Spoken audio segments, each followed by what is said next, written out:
தாவேக்கா இங்க தங்க டிஒய்எஃப்ஐ தம்பி கூட விரிவா பேசினார். அது என்ன கட்சின்னே தெரியல. நம்ம வீட்டு பிள்ளைகள் சில பேர் அப்படி எப்படி எட்டி பார்க்குதுங்க. புத்திமதி சொல்லணும். விஜய் வந்தா பரவாயில்லங்க, போய் பார்க்கலாம். நம்ம ஒன்றும் தப்பா பேசல. இன்னைக்கு கூட நயினார் நாகேந்திரன் ஒரு வார்த்தை சொல்லியிருக்காரு, அப்படியெல்லாம் பேசக்கூடாது பொது வாழ்க்கையில் இருக்கக்கூடிய பெண்களை.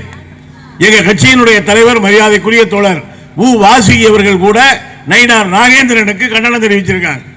விஜயினுடைய அரசியலை பத்தி தான் பேசணுமே தவிர அவருடைய சொந்த வாழ்க்கையை பற்றி பேசுகிற பழக்கம் மார்க்சிஸ்டுகளுக்கு இல்லை. அப்படி யாராவது பேசினா கூட அதை கண்டிக்கக்கூடிய தார்மீக தைரியம் எங்களுக்கு உண்டு. முந்தா நாள் விஜய் வந்தா அந்த அவருக்கு போய் வெடி போடுங்க, விசில் ஊதுங்க, என்ன வேணாலும் செய்யுங்க. அவர் பிரச்சாரம் பண்ண போற வாகனம் அந்த வேனு முதல்ல வருதுங்க. முத நாள் எனக்கு என்னமோ அதை பார்த்தா யமன் எரும மாடு மாதிரியே தெரியுது.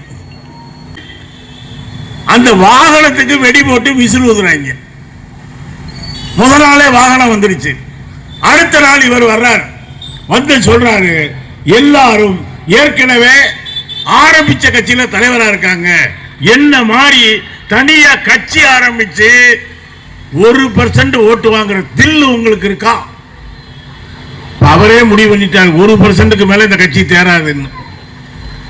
சொல்றதுதான் சொல்ற, ஜெயிக்கணும்னு சொல்லலாம்ல.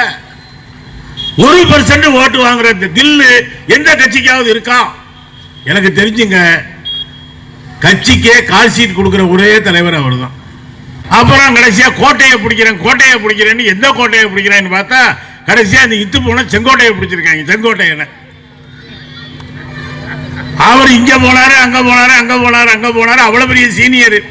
ஒரு காலத்தில் ஜெயலலிதாவினுடைய சுற்றுப்பயணத்தையே வழிநடத்திய செங்கோட்டையன் இப்ப புஸ்லி ஆனந்துக்கு பின்னால நின்றுகிட்டு இருக்காரு. அவர் சொல்றாரு, நான் வாழ்க்கையில என்ன செய்யறதுன்னு தெரியாம தகச்சுக்கிட்டு இருந்தேன், விஜய் தான் எனக்கு வாழ்க்கை கொடுத்தாரு. இது ஒரு நாடக கம்பெனி மாதிரி ஓடிக்கிட்டு இருக்கு. ஒரு படத்துல தாங்க பஞ்சு டைலாக் பேசுவாரு. ஒரு தடவை நான் முடிவு பண்ணிட்டா என் பேச்ச நானே கேட்க மாட்டேன். ஏன் தம்பி நீயே கேட்காத பேச்ச நாங்க ஏன் தம்பி கேட்கணும்? ஒரு தடவை முடிவு பண்ணிட்டா அவர் பேச்ச அவரே கேட்க மாட்டாராம். இப்படி பஞ்சு டைலாக்கா எழுதிக்கிட்டு வந்து ஆவேசமா பேசுறதெல்லாம் அரசியல். ஆனா இன்னைக்கு அந்த கட்சி என்பது தேர்தலில் நிற்கிறது. எல்லாருக்கும் ஒரு திரை நடிகர் இருக்கக்கூடாது, தாராளமா இருக்கலாம், அதெல்லாம் பிரச்சனை. ஆனா நீங்க என்ன சொன்னீங்க விக்கிரவாண்டி பொதுக்கூட்டத்தில்? திமுக எங்களுடைய அரசியல் எதிரி, பாஜக எங்களுடைய சித்தாந்த எதிரின்னு சொன்னீங்களா இல்லையா? நேற்றைக்கு சேலத்தில் நடந்த கூட்டத்தில் கூட திமுகவை பார்த்து ஸ்டாலின் சார், ஒரு கூட்டத்தில் அங்கிள் அப்படின்னாரு.